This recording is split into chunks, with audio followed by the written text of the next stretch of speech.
when my girlfriend passed away, and I was in a bad headspace, I came across breathing. Sounds so simple, that thing we do all day, every day. And it literally changed my whole outlook. It was like the light bulb switched on. I had a very powerful experience.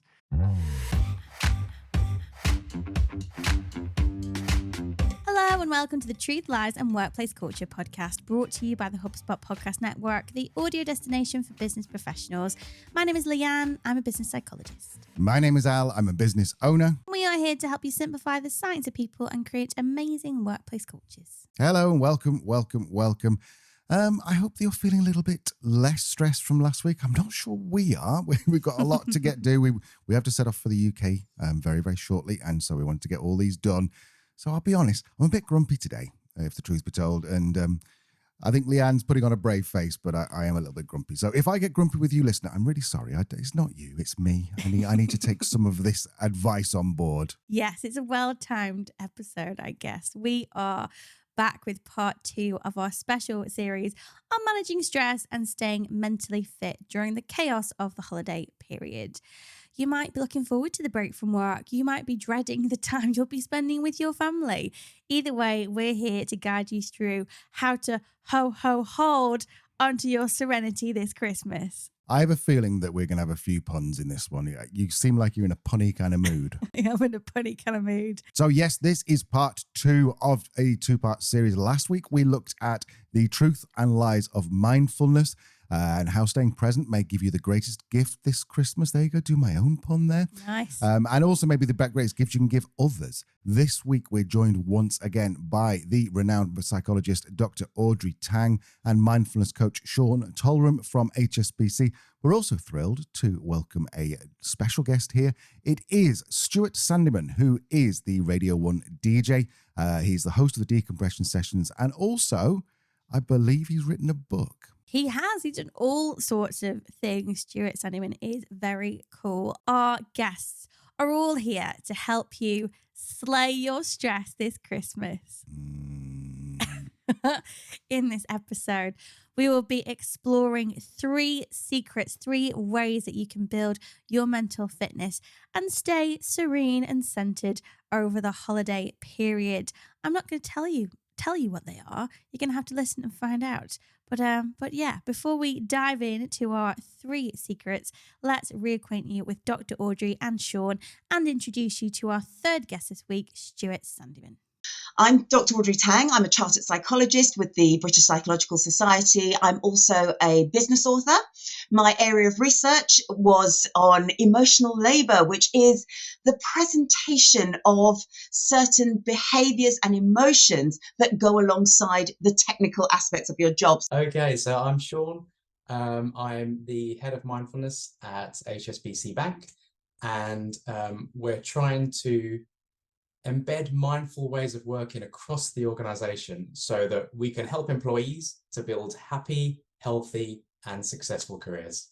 We are thrilled to welcome to the podcast Stuart Sandeman, the voice of a god. You're going to love this. Stuart's a Radio 1 DJ and host of the Decompression Sessions, as I mentioned. His book, Breathe In, Breathe Out, is a Sunday Times bestseller, and he's the founder of Breathpod, which is a London-based practice that offers group or one-to-one breathing workshops. Let's go meet Stuart. I founded a company called Breathpod, and Breathpod is really about giving people the tools to empower themselves. And a big tool that I use is breathing. Last week, we explored how mindfulness can help us manage emotions and stay present during stressful periods. Go back and listen to that because it's really, really important. I think it gives you a really good basis for this episode. But there are no rules here. So if you do want to listen to this one first, absolutely fine. All we're saying is that it'll probably make a little bit more sense if you go and listen to part 1 first. This week, we're continuing the theme of individual well-being, but broadening the conversation to talk about mental fitness more generally and how you can stay festive, not frosty, this holiday season. With that in mind, let's start at the beginning. What is mental fitness? We asked Dr. Audrey. Well, we like using the term fitness rather than health in general, because health sounds very, that's what it is, static. That's all you're getting. Whereas fitness, we understand that to be something that can change. If we work at it, we get better at it. So you'll find a lot of mental health professionals are now using the term fitness rather than health, because it reminds us that mental health is something we need to keep working at. Emotional health, resilience, we need to keep building that muscle, as it were. We need to keep actively seeking it. I talked about this in an academic paper I wrote for the WHO, but also the best analogy or the best description I would give you is from Martin Seligman, the founder of positive psychology. When I first came across him, he was writing about depression. I was in psychology A-level, and he talked about learned helplessness because that was his original area of research. But he said, before he founded positive psychology, I used to think that I could take depression and fear and anger away from a patient and then I would get a happy patient. I didn't. I got an empty one. And that's because the skills of thriving are different to the skills of minimizing sadness. So now we know what mental fitness is. Let's just dive into a little bit more about how we can build our mental fitness levels. There's a massive individual responsibility, and I think that's an area that we don't talk about enough. And certainly in my experience, sometimes even when you give people the freedom and the autonomy and everything that they need to look after themselves and create the environment that they need, sometimes they still find it difficult because of the ingrained behaviors and beliefs that we've built up over decades of being in the working world. It can sometimes even be difficult for us as individuals to look after ourselves. And you even think, if you set your to-do list for the day and by 3 p.m., let's say you're working a normal 9 to 5, by 3 p.m. you've completed your to-do list. Most people will then fill the next 2 hours with more things. If I said I was going to use those 2 hours to sit and reflect on everything that I've done and everything that I want to do, some people would think that's crazy. They think, what are you doing? You're wasting time. You're being lazy. So it's kind of changing that ingrained mindset that we have within us to really think about, okay, how has the world changed? Because it has changed significantly. How has the world of work changed? What are the demands on our brain in today's world? And how do we best look after our brain? I think Sean's advice is particularly important for younger people in the workforce because once a habit is made, it's really hard to break. There is a lot of beef around Gen Z when it comes to work ethic. We've seen quiet quitting, lazy girl jobs, talk of snowflakes, not just because the winter season is here. Older people think younger generations don't want to work. I wonder if actually our colleagues joining the workforce are trying to set some healthy boundaries from the start of their career to ensure that their work is sustainable, that work is an aspect of their life but not entangled in their identity. A pretty healthy outlook, actually. Sean shared his experience with stress in his early career and how he needed to shift his mindset to stay mentally fit. I cared a lot about impressing people, about doing what I thought other people wanted me to do. I would push myself. I would compete with those around me because some of us work in competitive environments. I would try to get, the best end of year rating so I could get the bonus and the pay rise and all of these things. So all of these things that we do to climb the corporate ladder. And it was causing me a lot of stress. I didn't burn out or anything, but I was under a sort of a moderate level of stress all the time. That's what I noticed. And I realized that it's unhealthy to be in that place because when you're stressed, there's various changes that go on in your body. You've got adrenaline and cortisol flooding through your veins. You've got blood being diverted away from certain areas to power up the muscles. So, to put you into fight or flight, your pupils dilate, your hair stands on it. There's all these things. Your breath quickens, your heart rate quickens. And if you're in that state for long periods of time, it can be detrimental for your health because the stress response is designed to work in short bursts. And I realized that. So by implementing principles of mindfulness, I've been able to control those stress levels, but more importantly, it's given me the awareness of how I feel in my environment so that I can make better decisions. So I can decide, okay, for me, I'm going to spend this 1 hour on reflection and I'm going to put that in my calendar and reserve that time. Or, okay, maybe for the rest of this week from 4 to 5 p.m., I'm going to reserve that time for a particular thing that I want to do.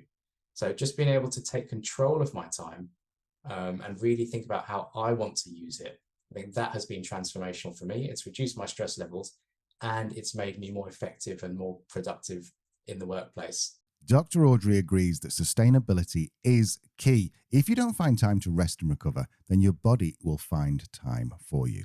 Sustainability is probably the key implication or the key consequence. If you yourself as the leader are not looking after your own self, there comes a point, I mean, we've heard it's an old cliche, if you don't make time to be well, your body will find time to be ill. And the issue there is physical health is not necessarily under our control, and mental and emotional fitness will have an impact on it. If we are working so hard that we're losing sleep, if we're not emotionally sound or emotionally fulfilled or at peace, that can cause us lots of other stressors. If that's affecting our sleep, if that's affecting our digestion, if that's affecting all of the practical physical things, our body's going to respond.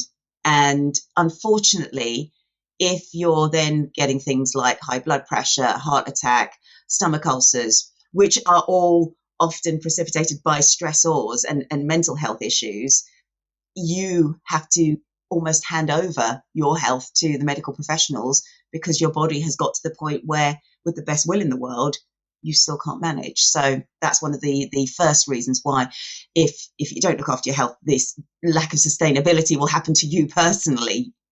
And if you're not doing the job, who is?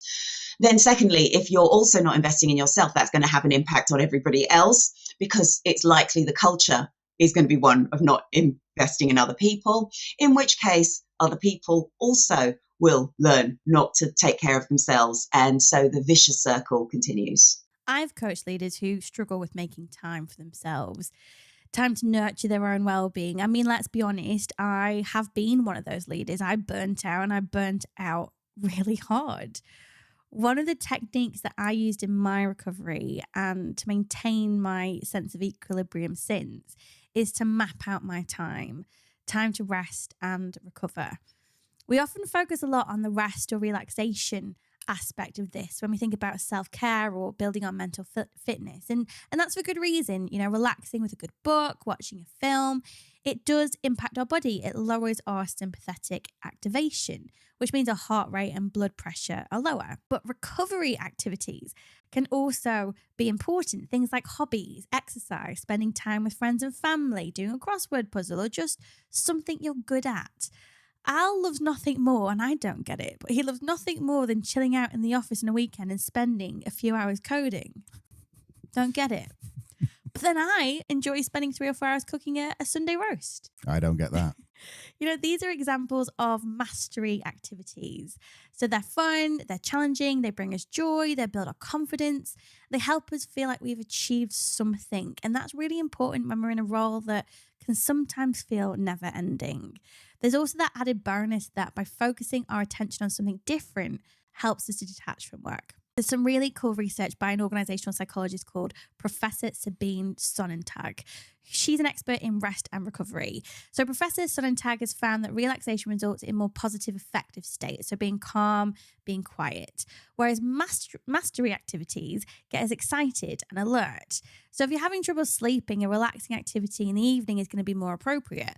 But if you're looking to refocus your attention in a way that perhaps mindfulness does, but you're not quite at the point in time when you're able to practice that effectively, indulging in a mastery activity will have the same effect. It will refocus your attention. It needs to be something that's engaging enough that requires concentration, but not so intense that it prevents us from recharging. As Professor Sonnentag puts it, go for where the greatest need is.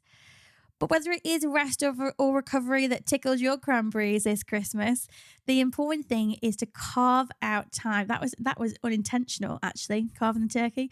Carve out time to make sure it happens. Dr. Audrey explains more, including how you can let others know when you've decided to take that me time. Book in time for yourself, as in your calendar. So whether that is blocking off lunchtime. So I see my dad every Tuesday. He has dialysis and I take him out for lunch every Tuesday. That's blocked off time. As far as I'm concerned, he's my best client. And that's it. That time is non-negotiable. And if we do that, we remind ourselves that the things we care about are as important as all the other people that we're fitting into our calendar. Another lovely thing is not being afraid of the out of office. Now, I just dislike it because sometimes I get a lot of spam after I've had an out of office on. But if you use that, what you're actually, and then put the message of, I'm following my own advice. I'm actually taking a break.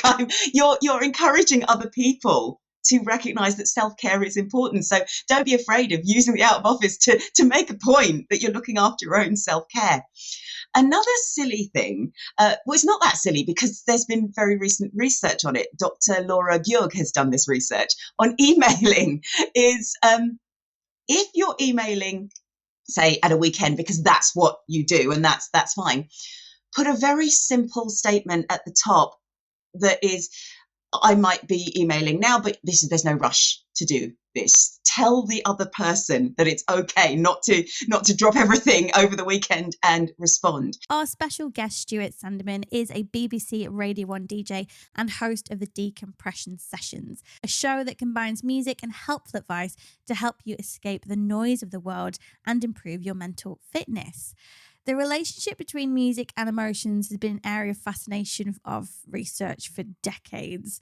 And that's behavioural researchers. If we're talking philosophers, perhaps millennia, I actually saw a quote that Plato is accredited to Plato, saying that music gives soul to the universe, wings to the mind, fight to the imagination, and life to everything. As Stuart explains, music is also a great tool for relaxation. No, I think that's the beautiful thing about music is music, we entrain to the rhythm of music. Now, music has got personal taste too, depending on what we like and what we feel and what emotion we link to that sound. So it is personalized, but there's a lot of research now around certain sounds, certain frequencies, certain sound waves that will make us feel a certain way, whether that's for relaxation, whether that is for energy. What I do in the decompression session, I don't go deep into the science of that. I just create nice music that is really interesting to listen to, and usually the music will fit the show. So if it's a show on confidence, it'll probably be a little bit more upbeat. If it's a sleep show, then it's real ambient and stripped back, very, very relaxed music. What happens when we listen to music is it creates that feeling in our body.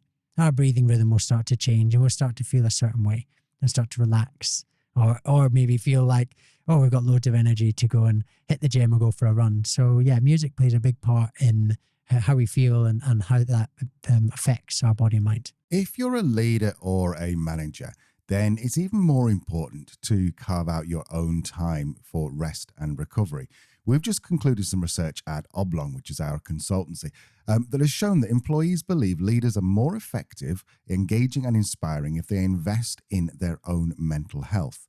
It's that kind of old analogy that Leanne uses all the time. You need to put your own oxygen mask on before you try and help others. Well, business leaders need to invest in their own mental health because actually they're role modeling their behavior to everybody else. If you as a business leader are going around saying, oh, well, we care about your well-being, but perhaps you're actually burning the candle at both ends, or perhaps your actions aren't matching up with what you're saying, that can be very problematic for everybody else.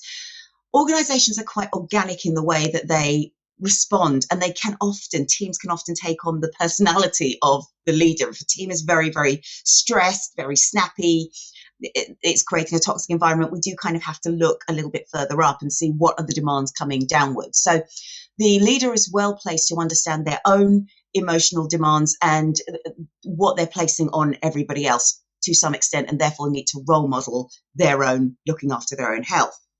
However, the other reason why leaders need to invest is because they are in the position to make changes.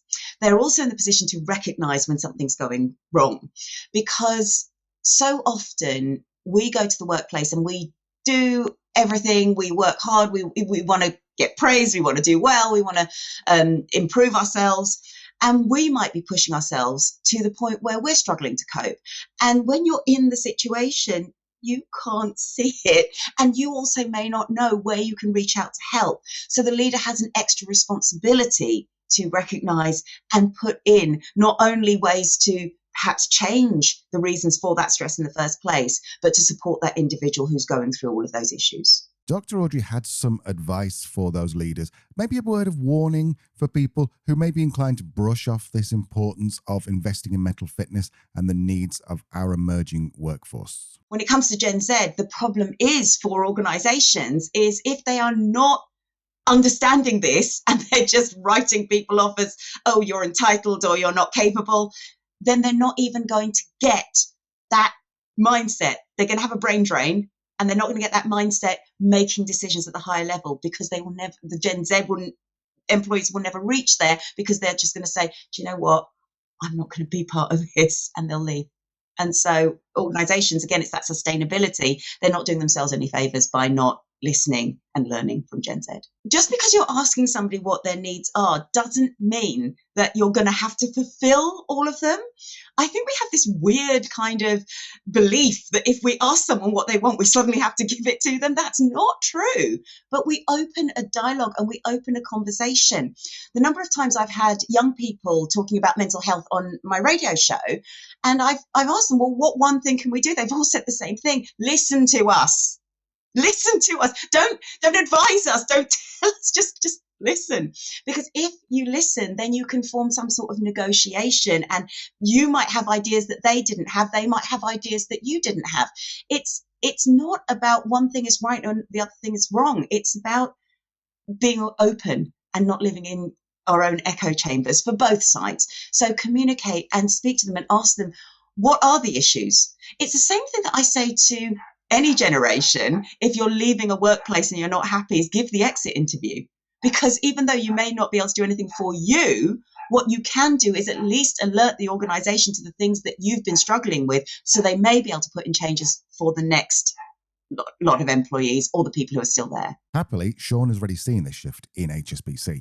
What we're finding is that the conversation about mental health and how the brain works and what needs we have as human beings, that's becoming a bit more normal. And when we talk about these things, particularly in the boardroom, it's not an unusual thing now. So it's something that we discuss. We've got stats to back up the work that we're doing. So it's becoming something that's more real and more tangible, rather than something that's theoretical and may or may not be useful. So that's the biggest difference that I've seen. And I'm being called to do sessions for lots of senior management teams, so the top people in the organization. And we are seeing now that there is that recognition at the top that it is important. And even if those people at that level don't do mindfulness, what I really like is that they can see how other people might benefit. And they can think, okay, I don't do mindfulness, but I'm going to support it because I can see that all of these people are getting something out of it. So for me, that's the shift. And I think that's a really positive thing, which I want to see more of. So that is our first secret, rest and recovery. But once we're relaxed like a well-baked fruitcake, what's next? Our second secret to staying calm this Christmas is reflection. So reflective practice in psychology is fundamentally about consciously thinking about and analysing what you do. So it's a key aspect of growth, of learning, and it's about critically analysing our actions and experiences to foster that development. By engaging in this type of practice, we can better understand our thoughts, our emotions and behaviours. That in turn encourages self-awareness, emotional intelligence, problem-solving skills, and that in turn can build our psychological capital, which is our levels of self-efficacy, hope, optimism and resilience. Put more simply, reflecting on how we overcame challenges in the past gives us confidence that we can do it again in the future. Psychological capital is a valuable resource in building a positive psychological state, and that has an impact on our well-being and overall life and work satisfaction. Sean is an advocate for reflection, explaining that it not only helps us to internalise and process events, but identify opportunities for the future. One thing that I think is really important is to give yourself time to digest the events that have happened throughout the day or throughout the week. Because in many instances, we we go forward in a state of autopilot. As humans, we're very resilient. We'll get our heads down, we'll plow through the work, and we'll just keep going and going and going. Sometimes we go too fast and we end up going very fast, but going round in circles. So by taking that time, it allows us to slow down so that we can then move slower, but in a straight line. That's kind of the way I describe it. So in that time, reflecting on what's gone well, what hasn't gone well, any opportunities that might have presented themselves. And sometimes once you give your brain that space, you can come up with ideas and insights that you wouldn't have had before. You know, like people have shower moments. They say, I was in the shower and I solved this problem. Or they wake up the next morning and they've got the answer. It's because when your brain is working hard and you're in a state of fight or flight, it's very difficult to access your higher brain function because your resources are going towards powering fight or flight mode. But when you allow your brain to calm down, to slow down, it then gives you better access to your higher brain function so that you can come up with these ideas and you can be more creative and innovative and you can make connections that you wouldn't otherwise have made. So that's what I use the time for. And I always find that at the end of it, I look at my notepad and I've got 4 or 5 ideas that I wouldn't have had otherwise. As a chartered psychologist and leadership trainer, Dr. Audrey also believes that reflective practice is a powerful tool when it comes to building capability and mental fitness. Her books, which are The Leader's Guide to Mindfulness, The Leader's Guide to Resilience, and The Leader's Guide to Wellbeing, are packed with practical advice, including some incredible frameworks to facilitate this reflective practice. I wanted to know if she had any particular favourites across the books or some that may be a good place for people to start when they're on their journey to building mental fitness. My favourite is the Wellbeing Wheel. Now, that most people know it as the Wellbeing Wheel. I like to use that for goal setting, but it's not just used for that. You can use that for a project that you've got to do, or you can use that for finding out your ideal life or thinking about that. And I'm just going to give you a quick demo of the Wellbeing Wheel here. You have a circle and you fill it with the things that make your ideal life, but you tell me the size of the pies. So for example, if family comes into that, not just ideal life, it might be just your goal, whatever your goal is. So say it's ideal life, family, it might be career, but maybe career is more important than family. That's okay. It's okay. It might be money, but maybe money is not so important. Or it might be exercise, and maybe exercise isn't so important. And the reason I love this is you are telling me what your priorities are. If this person were to say, well, why is my life out of balance? Then the answer will be, well, probably because you haven't spent enough time with your family or exercising. And then the reason why you create the segments of your own size in terms of your priorities, they might say, well, family's 3 or 4, exercise is only 1 or 2. So maybe I need to work on exercise. But then you as the coach can say, well, actually, no, exercise is a lot smaller than family. So maybe you'll feel better because this is a much more important aspect of your life if you see what you can do to notch family up 1. Stuart agrees that reflective practice is an excellent way of building self-awareness and managing our emotions and understanding what he calls our lowercase trauma. Here's Stuart to explain a bit more about this lowercase trauma. When we think of the word trauma, we often think of the big T, the PTSD, somebody coming back from war, or somebody who has experienced some sort of abuse, or somebody who's gone through grief, or a real impactful challenge. When I talk about little t, I'm really looking at maybe the things that we don't think are really affecting us, but they are. And that might be told by a teacher when they're younger that they're not good enough, or something that we start to create this belief around ourselves that we play out as an adult. And we still see that play out in the workplace.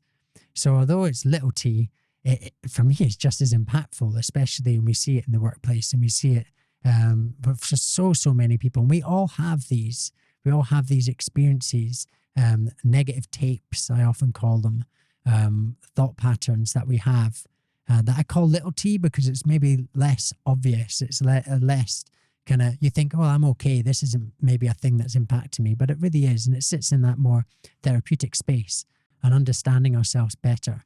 Because once we get better at understanding ourselves, we have more awareness of what makes us do the things we do, we then can understand why we're reactive in certain situations, which is really, really important in a workplace.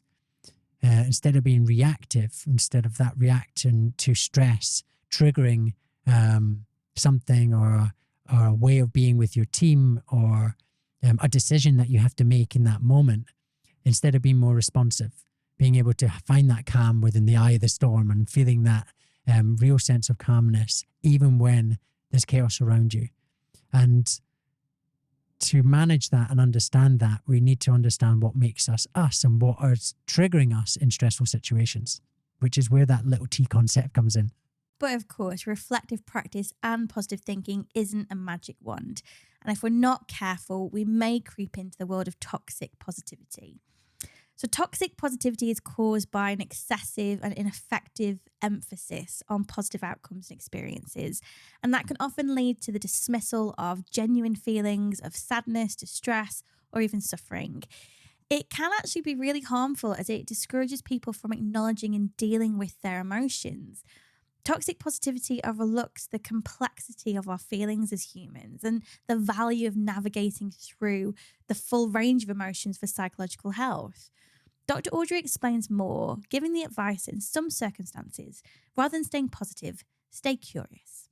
I would say the biggest piece of advice for anybody, whether this is an organisation or whether this is an individual, if you are in that place of fear or sadness or anger, or perhaps people are off sick or it's a toxic environment, toxic workplace, you cannot jump from that spot to happy and joyful and thriving just by thinking I'm going to be positive and I'm going to do happy things. It doesn't work that way. So I come back to Martin Seligman. He says if you can minimize the sadness, you get this emptiness, you get this neutrality. If you cannot minimize the sadness, use a state of curiosity. Ask yourself, why am I feeling as I do? What can I do? Who can I ask for help? How has it worked for me before where I've been able to feel better? And if you use the state of curiosity, that bridges the gap between that sadness and toxicity or negativity and happiness enough where you can actually start to take healthy steps forward. And this works for individuals, this works for organizations. It's tough to stay positive when managing a business, but that's the job. You are the buffer between business problems and employees. You shouldn't be transferring your issues down the chain. It should be the other way round. This is why your own resilience is absolutely key when managing and leading teams. So that is our second secret, reflection. So our third practical tip to make sure you have a holly jolly Christmas is to, I don't know whether I love or hate these notes, Lee. To have a holly jolly Christmas is to breathe. So let's hear from our guest, Stuart Sandeman, on how he found breathing and the impact it's had on his well-being and mental fitness. Got into breathing actually through grief. My girlfriend was diagnosed with terminal cancer and passed away. And it was a really challenging time, as you can imagine. And I didn't find breathing at that time. I didn't really have many coping mechanisms. But when she passed away, one thing that amazing that happened, I took my mum for Mother's Day to a breathing class. That's as far as I thought about breathing. I'd spent my life too busy to breathe. I'd been all, before my music, I worked in finance. And so I'd kind of jumped from a few things before that. I was quite heavily involved in sport. When my girlfriend passed away, and I was in a bad headspace, I came across breathing. Sounds so simple, that thing we do all day, every day.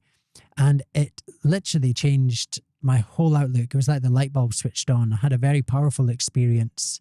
Felt like the weight of grief was pulled off me, but it also felt like my girlfriend was there holding my hand saying, this is exactly where you need to be, which is very strange, very weird, very wonderful, very helpful, but also left me with more questions than answers. So that's where I set off on this journey around breathing and breath. Like, what just happened in this session? Why haven't I been looking at breathing before? If this is the one thing that keeps us alive, why was I not looking at breathing as a tool to manage myself throughout my life, whether that was sport, whether that was creatively with music, whether that was being in a busy office when I worked in finance. So that's what got me into breath and breathing. And I think for many practitioners or many people, when you find something that impacts you so heavily and you find something that helps you transform so much, because it wasn't just grief. That was like the onion layer that peeled off. I felt like obviously worked through grief, but then my sleep got better, my energy improved. I started to realize deeper aspects of myself, the way I've been living, the way I've been thinking, the way I've been operating, the reactive states that was in, my deeper kind of belief systems from my past.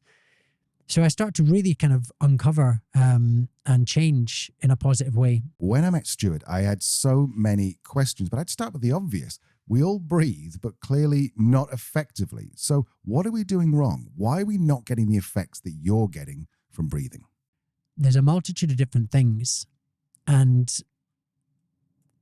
the one thing that I think is very interesting that's often overlooked is when we go through an emotional experience, we hold our breath. Now, the natural flow of emotion means our breath will start to move when we emote. So we laugh, our breath kind of judders. When we cry, does the same. But we unconsciously or consciously hold our breath to stop the natural flow of emotion. So that might be holding our breath to stop laughter because we shouldn't find something funny. We hold our breath. Or maybe if you're at work and you've had some upsetting news, but you're in front of your team and you're trying to hold it together and you can feel the tears start to flow, well, we'll hold our breath back to stop the tears flowing.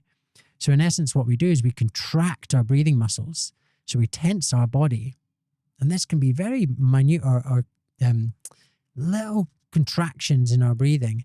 Our breathing changes. And because our breathing is sending a signal to our brain about our environment, all of a sudden we're sending a stressful signal to our brain.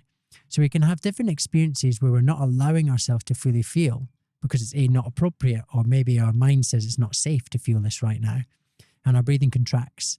And then we can get stuck in these stressful breathing patterns, or archetypes is what I call them in the book. We have different breathing archetypes. And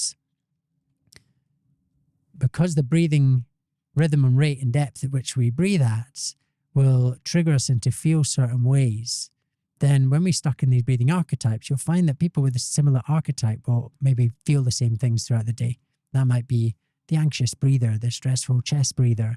It might even be the breath grabber I talk about, which is somebody that's kind of really breathing a lot too fast and they might button in conversations, etc. So there's all these different archetypes that we can have, and it will link to breathing and dysfunctional breathing patterns. The way we feel affects the way we breathe, but does that mean we can actually evoke an emotion by breathing a particular way?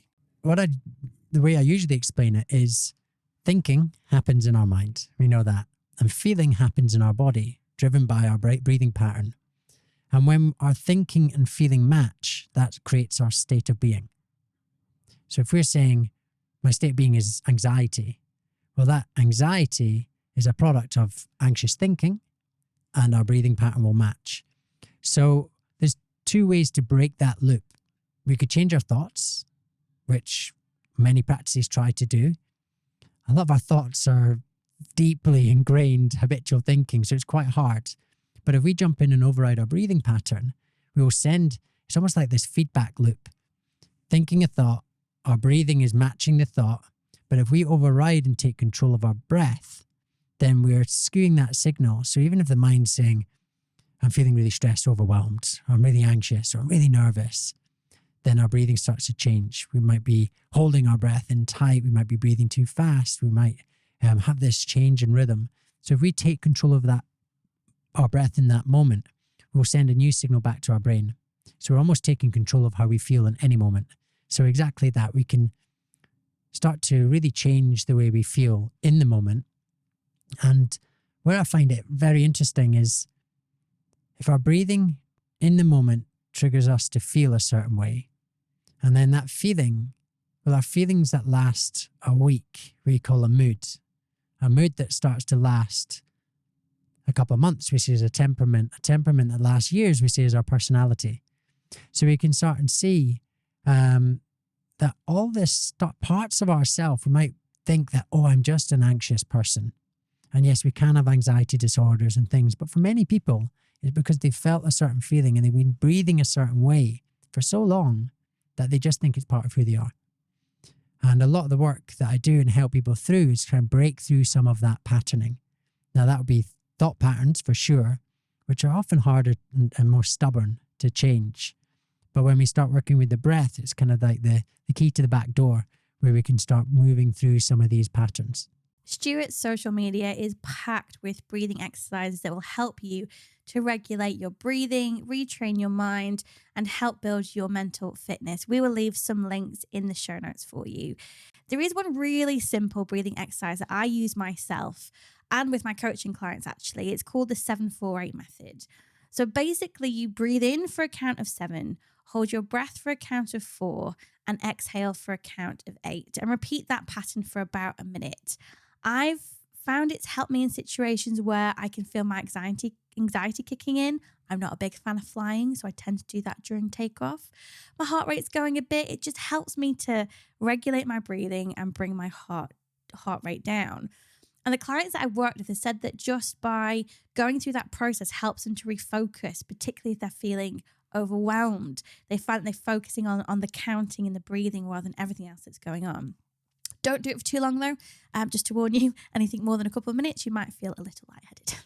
So that's our third practical tip to inhale the joy and exhale the stress this Christmas. It's just to breathe. If you're a business owner or a leader and you're thinking, yeah, this sounds good, I'd like to introduce some mindfulness or mental fitness at work in January, that is amazing. And we're genuinely behind you on this. But it does come with a few words of warning. Yeah, I mean, there is often a debate about who's responsible for well-being. Is it the individual or is it the organisation? And inevitably, it's both.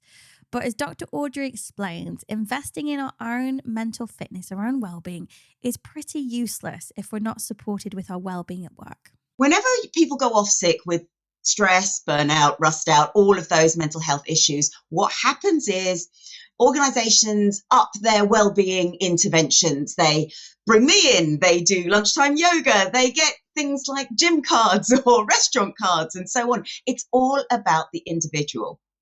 However, if I were to go to work and fall down a hole, health and safety would not give me lessons on how to walk around a hole. They would not bring in training about how to get out of a hole. They would fix the hole.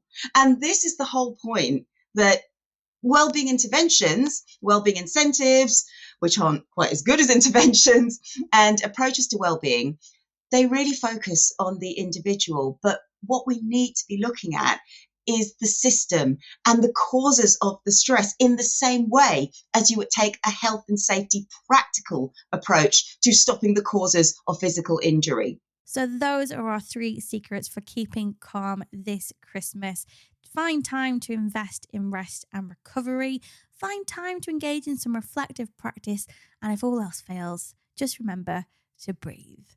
Now, we have tried to lighten this episode with some silly Christmas-based puns here and there, but we have also covered some pretty heavy themes. If you are struggling with your mental health, if you are feeling in distress or despair, if you need to talk to somebody, we would always recommend that you contact the Samaritans. We will leave the telephone number and the website in the show notes. Equally, check out the Mind website. There are some awesome resources on there to help people who need support with their mental health at this time of year. And finally, if there is anything else that's come up in this episode, any questions, any concerns, you can always get in touch with us directly at Truth and Lies. Our email is in the show notes. Nice, Leanne, nice. And also just a quick note that Samaritans is a UK-based charity, but I believe is available on email and possibly even text message or web chat. So you, even if you're not in the UK, you can contact the Samaritans in confidence. But I'm hoping that for most of us, we're going to be able to manage the stress a little bit better this Christmas. I'm hoping that we keep talking about Uncle, what was his name, the knobhead? Kevin. Uncle Kevin, who gets drunk and starts being a bit racist and you have to bite your tongue. Anyway, so next week, part 1 of our predictions episode, we have brought in some incredible guests. Let's give some teasers. So we'll have some returning guests, some guests who've been on the podcast before with brand new insights, some pretty awesome CEOs to bring their 2 pennies worth. Oh, me, I'll be there. Hi. And I'll be there too. So we'll see you next week. Bye. Bye-bye.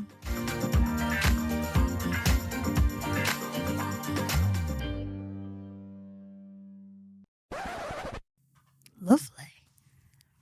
I look down quite a bit on that, but there's not much I can do. Fuck it. Yeah, there's only going to be 8 people watching this YouTube video, so...